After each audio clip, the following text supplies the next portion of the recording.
Bonjour à tous, mon nom est Clémence et vous êtes à l'écoute du balado de Ça marche doc. Nous sommes un organisme dont la mission est d'inciter au verdissement urbain et à la mobilité durable pour protéger la santé physique et mentale de la population, lutter contre les changements climatiques et ainsi diminuer les coûts en santé.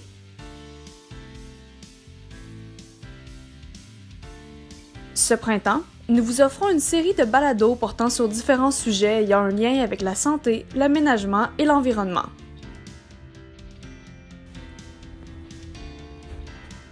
Cette semaine, en plus de 2 courtes chroniques faites par Isabelle Vaillancourt, directrice de Ça marche doc, et moi-même, nous vous présentons une discussion sur les îlots de chaleur entre le docteur Pierre Gosselin de l'Institut national de santé publique du Québec et Gaétan Pajot, maire de l'Ancienne-Lorette. Il y a 2 types d'îlots de chaleur. Il y a le type macro, si vous voulez. On compare une zone, une ville, à la campagne environnante ou aux forêts environnantes. Et puis là, on voit que la ville dans son ensemble va être plus chaude, de l'ordre de 2 degrés, et ça va augmenter avec les changements climatiques par rapport à la campagne environnante.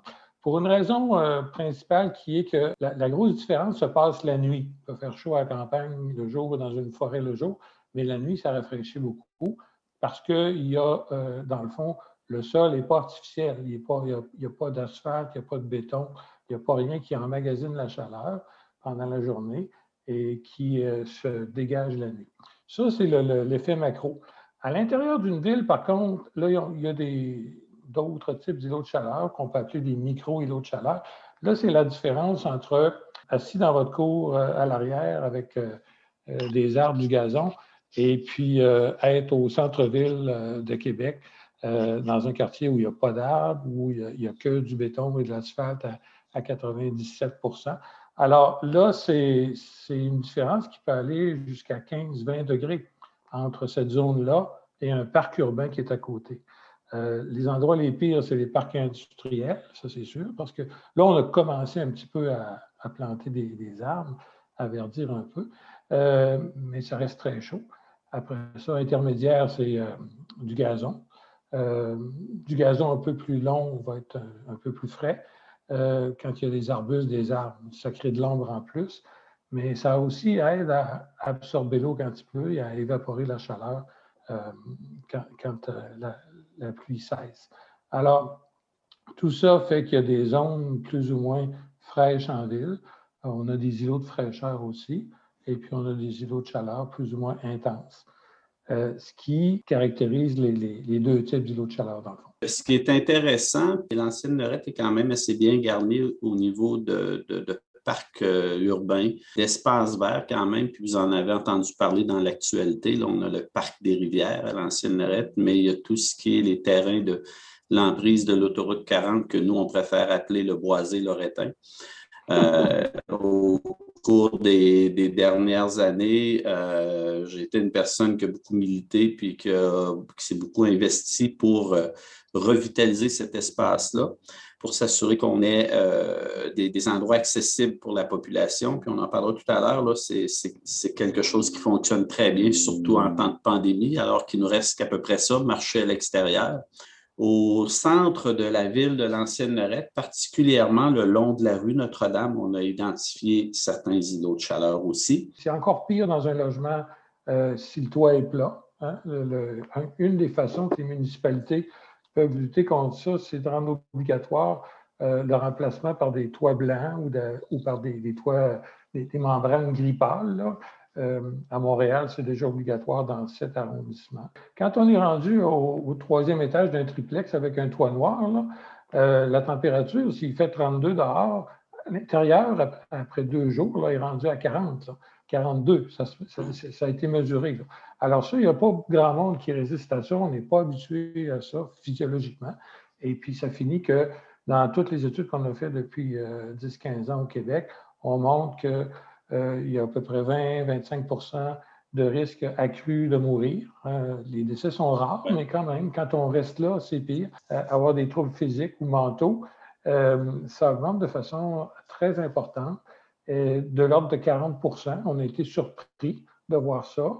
Alors, c'est ce genre d'effet-là concret que ça a et que les municipalités comme vous peuvent diminuer, protéger avec des mesures de verdissement, mais aussi d'enlever un peu enlever l'asphalte puis du béton. Nos préoccupations futures, évidemment, comme vous l'avez vu dans l'actualité, c'est de réussir à conserver tout le parc linéaire du Boisé-Loretin, perdre cet espace-là pour une autoroute ou même un boulevard urbain. Là. Oui, ça serait dur. Ça. Puis la chaleur, quand elle est installée quelque part, ça ne reste pas sur place. Là. Ça peut affecter alentour 500 mètres, dépendant du vent, dépendant de la journée, évidemment. Ça peut avoir des effets importants sur les gens alentours par la chaleur, mais aussi la pollution. La pollution de l'air, ça ne disparaîtra pas du jour au lendemain. Là, les voitures, les camions électriques, là, ça va prendre 30-40 ans avant que ça remplace notre pollution de l'air actuelle. Là. Alors, c'est préserver, comme vous faites à Ancienne-Lorette, les boisés existants, les zones vertes existantes. C'est tellement important, moi, je trouve, pour notre futur, notre maintenant, mais aussi, surtout, pour notre futur. On a une politique à l'Ancienne-Lorette où c'est que, minimalement, on demande d'avoir un arbre en façade de chaque maison.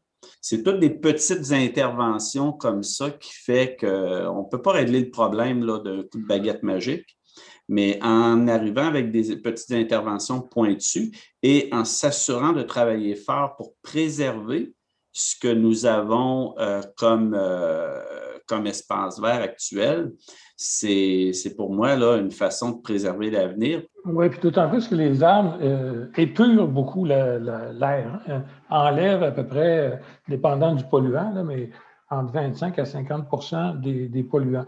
Il va préserver aussi le bénéfice qu'on a à bouger plus. Là, aussi. Quand on a des parcs qu'on y va, vous en parliez au début, là, c'est majeur pour la santé physique. C'est plus efficace que prendre des médicaments contre le diabète. Hein, dans bien des cas, diabète léger, quelqu'un qui se met à faire de l'exercice qui n'en faisait pas, il n'aura pas besoin de prendre de médicaments ou il va abandonner ses médicaments. Cardiovasculaire aussi, ça baisse la tension, ça baisse le stress. Et puis, on voit du monde. Ça nous aide un peu. On a tellement besoin d'interaction humaine de ce temps-ci, c'est ce que j'arrête pas de répéter. Alors, moi, je dis toujours, c'est bon pour les chiens, c'est bon pour nous autres aussi, il n'y a pas de doute. C'est important de bouger, de rencontrer du monde, ça diminue le stress. La plupart des études le montrent, hein, au niveau international, au Canada, il y a une grosse étude qui a été faite il y a quelques années, là, dans 35 villes du Canada, les 35 plus grosses villes du Canada, de plus de 100 000. Là. Et puis, ça montre que quand on est dans une zone plus verte, dans le fond, et qu'on est là une dizaine d'années, ça diminue le taux de mortalité là, de 10 à 20 selon la ville. C'est pas mineur, ça. Il n'y a aucune intervention médicale qui est aussi efficace que ça. Il n'y a pas de médicament qui est aussi efficace que ça. On veut, là, dans les prochaines années, on continue de développer nos parcs. Donc, dans les parcs, évidemment, des espaces verts. Il y a des endroits pour se reposer, il y a des endroits pour faire de la lecture, il y a des endroits pour faire de l'exercice. Il y a des thématiques qu'on est en train de développer par parc et les gens s'approprient leur parc. On a actuellement là, un dossier avec les gens du parc de la Rigolade où c'est que les gens se sont impliqués pour dire, nous, on veut un parc inclusif, on veut un parc intergénérationnel. Ça, c'est formidable parce que vraiment, c'est ce qu'il faut viser. Ce que vous racontez, là, la connectivité est importante. Plus les parcs sont attractifs, plus les gens y vont. Hein. S'il y a beaucoup d'activités pour toutes sortes de classes d'âge, comme vous décrivez, c'est ce qu'il faut viser. Il faut aussi viser à agrandir tout ça. Il ne faut pas avoir peur non plus de créer de nouveaux parcs ou de densifier en termes de plantation ceux qui existent déjà. Puis, ce qui reste, avoir des programmes où les gens participent à l'effort au-delà du parc, ils font ça chez eux aussi. Il faut penser à populariser le fait que à Toronto, je me souviens d'avoir lu une étude qui disait les 2/3 de la biodiversité sont dans les cours arrière. Bien, c'est sûr qu'à un moment donné, dans ta cour, tu as de la place. Et puis, au-delà des piscines, on peut penser à d'autres choses. On peut penser à faire des endroits avec de l'ombre. C'est pareil pour les parkings de centres commerciaux. Moi, j'en reviens pas. Je vais à des jardineries, puis il n'y a pas un arbre sur le terrain de stationnement. Alors, on a encore beaucoup de travail à faire. Puis c'est vous, comme maire, qui est le mieux placé pour promouvoir ces approches-là? Souvent, le problème des villes, c'est qu'on n'a pas assez d'espace pour travailler nos espaces verts, en plus de la voie pour laisser circuler piétons, cyclistes et voitures. Mais on fonctionne, comme on n'a pas assez d'espace pour aménager des espaces verts sur les terrains de la ville, on fonctionne avec servitude. On va rencontrer chaque résident le long de la rue, chaque commerce le long de la rue. C'est qu'on leur dit, écoutez, on pourrait réaménager la devanture de votre commerce avec une servitude de la ville et on pourrait venir créer des îlots d'espace vert. Rapetissez votre entrée que vous n'avez pas nécessairement besoin d'avoir très, très large pour faire circuler une voiture. Trouvez une meilleure façon de circuler sur le stationnement. Nous permettent d'aménager au niveau d'arbustes, au niveau de gazon, au niveau d'arbres sur la rue. En même temps, ce que ça fait, toutes ces interventions-là, un, c'est beaucoup plus beau. Ouais. Deux, ça vient créer des espaces verts. Et trois, on sait très bien, on a une préoccupation, toutes les villes ont cette préoccupation-là. Puis cette année, nous, à l'Ancienne Lorette, on va y travailler fortement, qui est la sécurité routière. Vous savez que lorsque l'on roule dans une rue, dans une municipalité quelconque, si vous avez le champ libre, vous avez tendance à rouler plus vite. Si votre champ de vision est refermé un petit peu, bien là, vous allez ralentir, vous allez être plus prudent. Donc, c'est une façon de faire d'atteindre plusieurs objectifs. On revitalise, on est sensible à la canopée urbaine, à rendre ça plus vert. On est sensible à la sécurité routière. Donc, c'est un tout, là. Oui, tout à fait. Vous avez bien raison. L'autre chose, il faut, je pense, vous êtes déjà avancé dans vos interventions, mais il faut aussi commencer à changer d'état d'esprit vis-à-vis les villes, parce qu'elles ont été construites pour l'automobile beaucoup. Mm-hmm. La place de l'automobile est comme sacrée en ville. Hein? À Québec, on fait un tramway, mais il faut garder absolument 2 voies pour les automobiles plus le vélo. À un moment donné, si on installe du transport en commun, c'est parce qu'on veut baisser l'auto. Pourquoi garder autant de place à l'auto? Nos villes sont déjà à 50, 55, 60 artificialisées. C'est énorme, ça. Et puis, il va falloir penser à diminuer cette partie-là. Pourquoi les sens uniques ne seraient pas plus fréquents? Et quand on fait un sens unique, on enlève une voie, logiquement, laquelle peut servir à du piéton, à du verdissement, à du vélo. Alors, pas beaucoup de villes sont rendues là. Ça commence, la piétonisation des villes. Habituellement, les études montrent 20 à 30 d'augmentation pour les commerces en termes de chiffre d'affaires. Les commerçants ne lisent pas ça, ces études-là. Ils sont naturellement contre. Mais à un moment donné, il va falloir commencer à bouger un peu. Puis tous ceux qui l'ont fait en voient des bénéfices. La canopée idéale dans une ville, dans une zone comme la nôtre, naturellement forestière, c'est 40 %. On est loin de ça encore. On est dans le 30 % quand on prend toute la grande zone d'urbanisation de la région de Québec. Mais dans plusieurs quartiers, on est à 15, on est à 10. Et ça, c'est nocif pour la santé. Donc, je pense que tout ce qu'on fait et ce que vous avez mentionné est très bien. Mais vu ce qui s'en vient, il ne faut pas oublier que le nombre de journées chaudes dans la région de Québec va être multiplié par 3 à 4 fois d'ici 20 ans. C'est un gros changement, ça. On n'a pas vécu encore ça à Québec. Ça commence, là, on se rend compte par rapport, on était à peu près du même âge. Quand on était jeune, il faisait chaud une journée ou deux par été à Québec. Maintenant, c'est déjà rendu à 10-12. Puis là, on va monter à 40 bientôt, journée au-dessus de 30 degrés. C'est un énorme changement. Et puis, il va falloir, c'est pas invisible, c'est pas ça que je dis du tout, mais il va falloir s'y préparer et essayer de diminuer l'impact de ça. C'est maintenant l'heure de découvrir un nouveau sentier de marche avec Isabelle Vaillancourt. Salut tout le monde! Avec le printemps qui est déjà en train de s'installer, j'avais envie cette semaine de vous faire découvrir un secret bien gardé à Québec. Connaissez-vous le coteau Sainte-Geneviève? Situé vraiment en plein cœur de la ville, et là, je vous le dis, j'exagère pas, le coteau forme une véritable ceinture verte d'environ 2,5 km et il est situé à cheval sur la falaise entre la Haute-Ville et la Basse-Ville. C'est ce qui explique la beauté naturelle de l'endroit, mais aussi pourquoi c'est un refuge pour la biodiversité.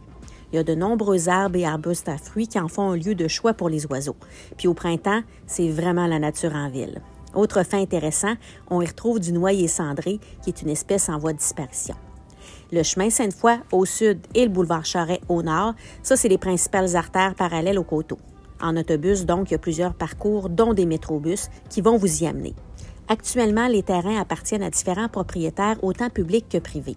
Il y a certaines portions du sentier qui ont été réalisées, mais le lien continu n'a toujours pas été fait, en particulier dans Saint-Sacrement, où des parties du coteau appartiennent à des particuliers ou à des entreprises.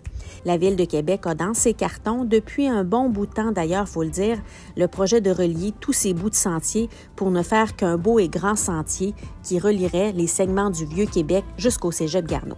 Donc, c'est à suivre. Bonne semaine, on lâche pas, on reste actif. Bye!